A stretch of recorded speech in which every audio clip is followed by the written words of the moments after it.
কিশোরগঞ্জের কটিয়াদী পৌরসভার ৬ নং ওয়ার্ডে ইফতার ও দোয়া মাহফিল অনুষ্ঠিত হয়েছে। এই সময় প্রধান অতিথি ছিলেন কটিয়াদী উপজেলা বিএনপির সভাপতি ও কটিয়াদী পৌরসভার সাবেক মেয়র আলহাজ তফাজ্জল হোসেন খান দিলীপ, যুগ্ম সম্পাদক মাহফুজুর রহমান মিঠু ও শফিকুল ইসলাম ফুলু, সাংগঠনিক সম্পাদক খলিলুর রহমান ও হাজী মোহাম্মদ আলী সহ বিএনপি ও সকল অঙ্গ সহযোগী সংগঠনের নেতাকর্মীরা উপস্থিত ছিলেন।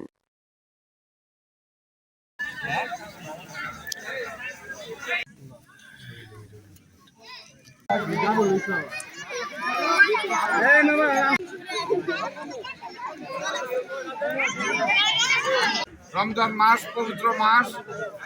এই পবিত্র মাসে আপনারা এলাকাবাসী সকল প্রকার অন্যায় অনিয়ম থেকে দূরে থেকে নিজেদেরকে একটি সুন্দর সামাজিক অবস্থানে আপনারা থাকবেন, এটাই আমাদের প্রত্যাশা। এবং এলাকা ভিত্তিক আপনারা সবাই নিজেদের মধ্যে সুসম্পর্ক গড়ে এবং নিজেদের মধ্যে সকল সামাজিকতা রক্ষা করে আপনারা চলবেন, এটাই আমাদের প্রত্যাশা। আপনারা জানেন ইতিমধ্যে আমাদের বাংলাদেশ জাতীয়তাবাদী দল সরকার গঠন করেছে।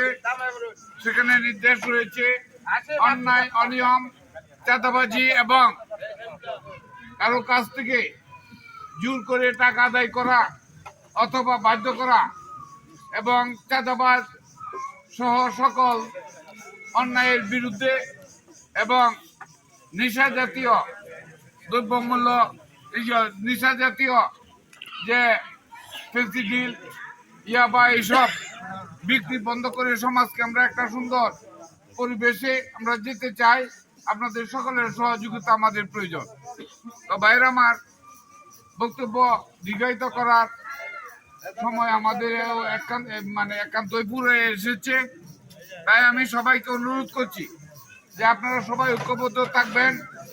এলাকায় কোনো ধরনের অন্যায় যদি প্রতিষ্ঠিত করতে চান কেউ, ইনশাল্লাহ আমাদেরকে বলবেন, প্রশাসন রয়েছে আপনাদের পাশে, ইনশাল্লাহ আমরা থাকবো।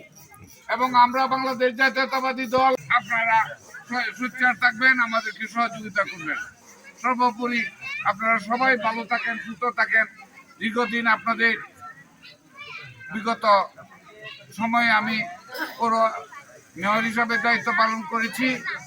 তো দোয়া করবেন, সামনে যদি নির্বাচন এর কোনো সিদ্ধান্ত হয় তখন আপনাদের সাথে আলাপ আলোচনা করে সিদ্ধান্ত নিব এবং আপনারা যে সিদ্ধান্ত দিবেন সেই সিদ্ধান্তের আলোকে আমি সামনে নির্বাচন।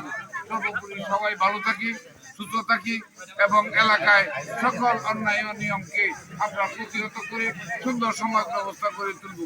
এবং আগামী ঈদের পর সম্ভবত আমাদের এই কটিয়াদী পৌরসভার নির্বাচনের বিষয়ে তথা সারা বাংলাদেশে পৌর নির্বাচনের বিষয়ে সিদ্ধান্ত হতে পারে। তো সেই ক্ষেত্রে আমি আপনাদের সকলের কাছে দোয়া প্রার্থী। ধন্যবাদ সবাইকে। আসসালামু আলাইকুম।